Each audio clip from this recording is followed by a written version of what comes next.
வாடிக்கையாளர் தனது கையால் கட்டணம் செலுத்திய போது அவர் அதிர்ச்சி அடைந்தார். இது ஒரு RFID இம்ப்ளான்ட்.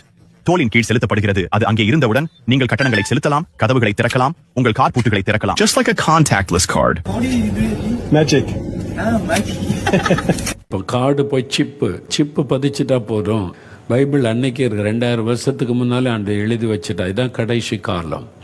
இனி வேகமாக அது நடக்கும் பாருங்க. எல்லாம் சிப்பு பதித்து கொள்ளுங்க. இப்போ விரும்புகிறவங்க செய்யுங்கன்னு முதல்ல ஆரம்பித்து அப்புறம் கட்டாயமாக்கிடுவாங்க. கொஞ்சம் கொஞ்சமாக தங்கள் வலது கைகளிலாவது நெற்றிகளிலாவது அந்த முத்திரையை பதிச்சிருவாங்க. அந்தி கிறிஸ்துவின் முத்திரை சிப்பு பதிச்சிருவாங்க. இப்போ அதை பற்றி பேச ஆரம்பிச்சிட்டாங்கல்ல, இப்போவே பதிச்சிடலாம் ஈஸியாக. அப்போ கார்டு தேவையில்லை, நீங்கள் போய் நின்னா போதும் அப்படின்னு. அது மாதிரி 17ஆம் வசனம் பாருங்கள்.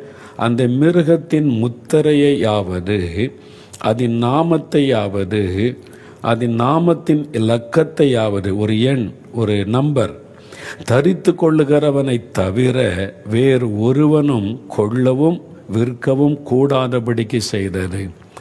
வாங்கவும் முடியாது, விற்கவும் முடியாது. உலகத்தின் முடிவு காலத்தில் வந்துட்டோம்.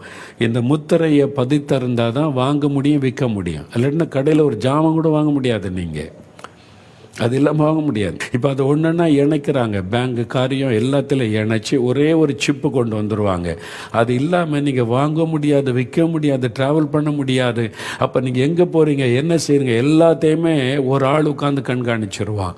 அவன் முழு கண்ட்ரோல் அவன் கையில் இருக்கும். அதுதான் அந்தி கிறிஸ்துவின் ஆளுகை. அந்தி கிறிஸ்துவின் காலத்தில் நீங்கள் இருந்தீங்கன்னா பயங்கர உபத்திரவம். நீங்கள் பெரிய, அதனால தான் ரகசிய வருகையில் போவதற்கு உங்களை ஆயத்தப்படுத்தி கொள்ளுங்க. இன்றைக்கி இதில் கவனம் செலுத்துங்க.